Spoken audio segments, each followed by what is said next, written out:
오늘 우리 주식시장에서 강한 섹터는 바로 육개주입니다. 해당 산업에서 대표격이라고 할 수 있는 마니커와 하림이 제품 가격을 올린다는 소식이 주가 상승의 촉매제가 되고 있습니다. 그래서 살펴보도록 하겠습니다. 인베스트자문의 인성희 고문 나오셨습니다. 어서 오십시오. 네, 안녕하세요.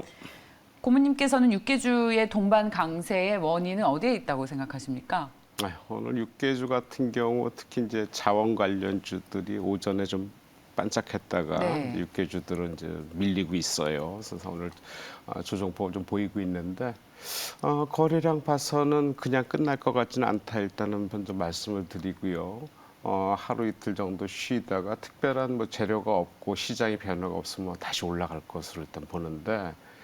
아무래도 그 육개주 관련들이 오늘 같은 경우는 이제 미국 장이 거의 한 나스닥이 4% 가까이 3.95%인가요? 4%가 빠졌잖아요. 미국 장을 최근에 보면은 따라가지는 않아요, 우리 장이. 하지만 뭔가 그 바로메타로 이제 어떤 그 연결되면서 아마 추종을 하고 있을 뿐인데 미국 장 같은 경우를 뭐 나스닥 기술주 중심으로 급락을 하다 보니까 우리 장 자체 어떤 뭐 대안주로 떠오를 만한 종목들이 또 안 보이는 거예요. 그러다 보니까 전체적으로 장세는 좀 같이 밀리고 그다음에 기존의 자원 관련주, 그다음에 뭐 사료, 그러니까 기존에 올랐던 곡물 이런 쪽의 시세가 다시 올랐다가 오전에 반짝했다가 미국처럼 이제 따라가지 않는다고 선대 말씀드렸듯이 다시 제자리를 우리가 찾아가는 그런 모습이 아닌가 생각이 돼요. 지금 곡물 육계 관련해서 오늘 얘기는 하지만은 시장 자체를 보더라도 지금 다우 같은 경우, 나스닥 같은 경우는 작년 연초 대비해서 거의 한 23%가 지금 하락을 했어요. 나스닥 같은 거는 작년 고점이 좀 일찍 와갖고 작년 11월 말쯤에 고점이었거든요. 고점 대비해서 지금 23% 하락했는데 우리나라 코스닥이나 코스피 같은 건 조금 늦게 왔죠. 그래서 1월 초, 12월 말 1월 초쯤에 고점 이후에 최근에 하락폭이 거의 한 15% 정도 되니까 나스닥보다는 우리가 상당히 방어하고 있는 그런 양상이다. 오늘 같은 경우 좀 빠지긴 했어도. 근데 상대적으로 다우 같은 경우는 더 선방을 하고 있거든요. 다우 같은 경우는 그 고점은 좀 늦게 왔어요. 나스닥은 먼저 움직이면서 올라왔고 2월 초쯤에 다우가 고점 이후에 지금 빠진 폭이 한 7% 정도 되거든요. 그러니까 향후에 다우의 어떤 버팀력 본다면은 향후에 우리가 올라갈 수 있는 그러니까 어떤 섹터나 어떤 그런 거를 한번 재조명할 필요가 있다라는 생각에 말미 한번 말씀드리겠지만은 그런 쪽에서 한번 관심을 가져주는 게 어떨까 생각이 들고 가장 중요한 것은 지금 그 필라델피아 반도체 지수를 한번 봐야 될 것 같아요. 필라델피아 반도체 지수가 연초에 4,068을 갔다가 최근에 거의 한 30% 빠졌거든요. 이게 삼성전자하고 연관이 돼요. 그래서 우리나라 시장 자체가 삼성전자를 중심으로 해서 못 올라가는 거고 그 대안으로서 최근에 우크라이나 관련해 갖고 자원 관련주든지 어떤 그 자원에 대한 곡물에 대한 가격이 상승하면서 육개주까지 올라가는 거거든요. 그래서 오늘 같은 경우는 육개주 같은 경우도 이제 올라가다 이제 빠지기 때문에 그런 쪽을 어떻게 볼 것이냐 한번 관심 있게 볼 필요 있다 생각이 듭니다. 네. 자, 시장이 반등을 하고 있습니다. 바닥권에서 1.27% 마이너스 40포인트 넘게 빠지다가 10포인트 정도 하락폭을 줄여냈어요. 그리고 코스피와 코스닥 양시장 모두 그렇게 조금씩 바닥권에서 반등을 하고 있는데 그러자 오늘 가장 강한 테마였던 유가공 테마들의 상승 탄력이 둔화되고 있습니다. 마니커, 하림 그리고 마니커 FNC까지 윗꼬리를 길게 달고 혹은 또 음봉으로 전환하는 모습까지 나오고 있어서 정말 시장이 많이 떨어질 때 이런 테마주들이 기승을 부리는구나라는 것을 오늘 장에서 보여주고 있는 것 같습니다.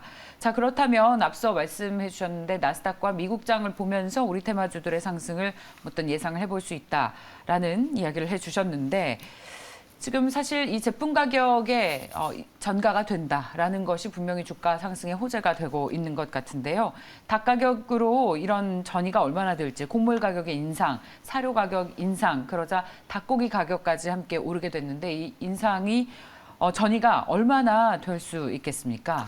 아무래도 뭐 그러니까 이 곡물 가격 인상이 닭고기 가격의 어떤 인상하고 당연히 연결은 되겠지만은 육개 시장의 그 현지 가격 대비해서 실제적으로 우리가 소비자가 그 이제 닭을 사다 먹는, 그러니까 치킨 사다 먹는 이런 거하고 연관되어서는 약간 좀 차이가 간극이 있는 것 같아요.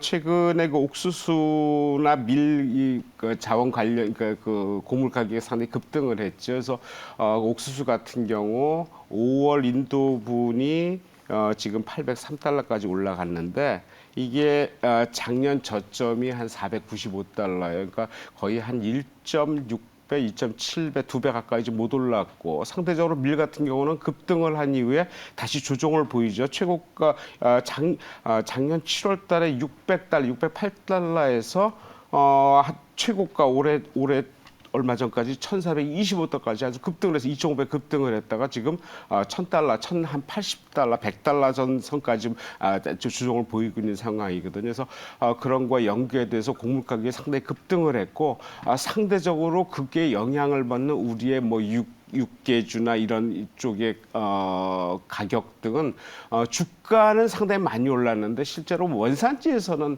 한 뭐 닭 한 마리 가격이 한 5,000원 된다던데 우리가 시중에 일반적으로 치킨 사 먹는 거 한 2만 원인데 이것이 곡물가 오른 거에 따라서 당연히 오르겠지만은 많이 빠졌을 때는 조정을 받았냐 그거하고는 또 관계가 없죠. 그래서 실제적으로 그 육개 관련해 가지고 상장돼 있는 회사가 한 10개 정도 내외로 되는데 그 회사들의 실적들이 작년부터 상당히 개선되고 있어요. 아직까지 뭐 적자인 기업도 있지만은 적자 폭도 줄이고 흑자로 돌아선 기업, 흑자가 늘어나는 기업 여러 가지 상황들이 매출액도 늘고 실적도 상당히 좋아지거든요. 이런 상황이 되면은 글쎄 올해도 좋아질 것으로 보이는데 아무래도 원료 가격의 상승 대비해서 아무래도 그거에 약간의 좀 갭은 있겠다, 약간 손해는 있겠다라는 생각인데 실제로 전체적으로 그 업계 자체가 올라가는 건 틀림없겠다 이런 생각을 합니다. 한 병 가격을 올리면 또다시 내릴 수는 없기 때문에 제품 가격이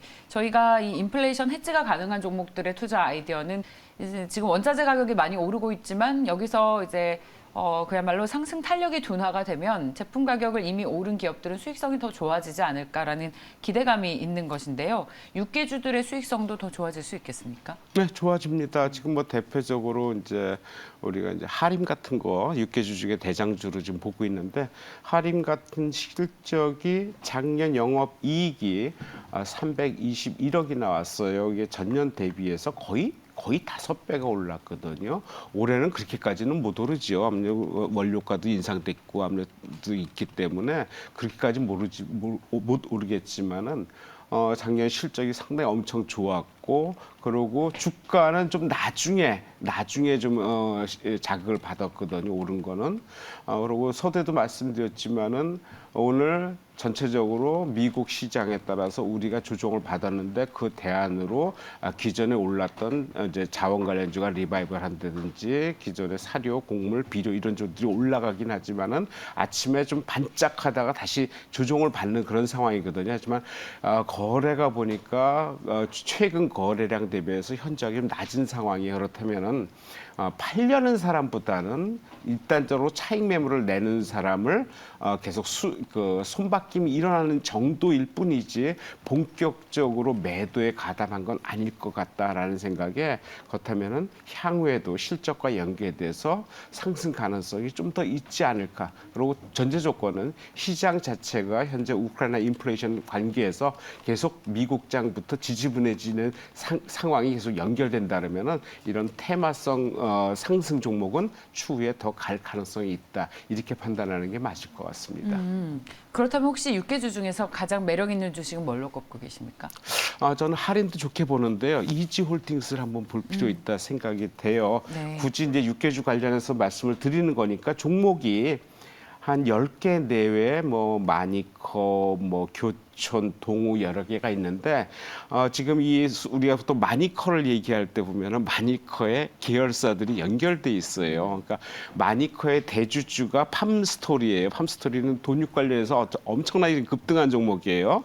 그리고 팜스토리의 대주주가 이지홀딩스거든요. 그러니까 이지홀딩스가 팜스토리의 지분 59%를 갖고 있고 팜스토리가 마니커의 지분 30%를 갖고 있어요. 그래서 이렇게 봤을 때는 어차피 이 회사들 자회사들의 실적이 좋으면은 모회사의 실적은 당연히 좋아질 지주회사 격으로 해서 좋아질 수밖에 없거든요. 근데 현재 이지홀딩스의 시총이 3,900억인데 지금 밑에 나오는 그 스토리 59% 지분을 팜스토리 지분 그 시총이 5,900억이 훨씬 높거든요. 그리고 실적을 보면은 그렇게 차이도 없어요. 이지홀딩스 올해 영업이익이 1,000억을 넘었어요. 작년 영업이익이 1,000억을 넘었어요. 그러니까 그 전에 비해서 2배가 올라갔거든요. 제가 보기엔 올해 실적은 자회사보다도 더 좋아질 것 같아요. 그렇다면 현재 시총 대비해서 팜스토리에 비해서 시총이 현저하게 지금 거의 한 3분의 2 정도밖에 안 된다면 올라갈 가능성은 더 있다.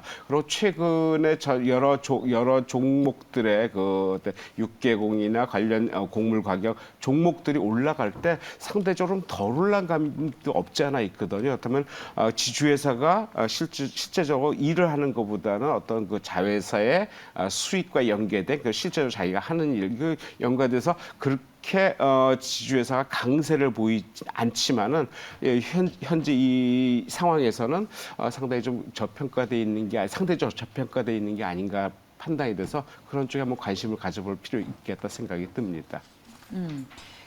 저희 식량주들이 관련 제품들 안에서 계속 순환매가 나오고 있습니다. 수산, 축산 이제는 이런 육개주로까지 이동을 했는데 아직 안 오른 혹시 식품 섹터가 있을까요?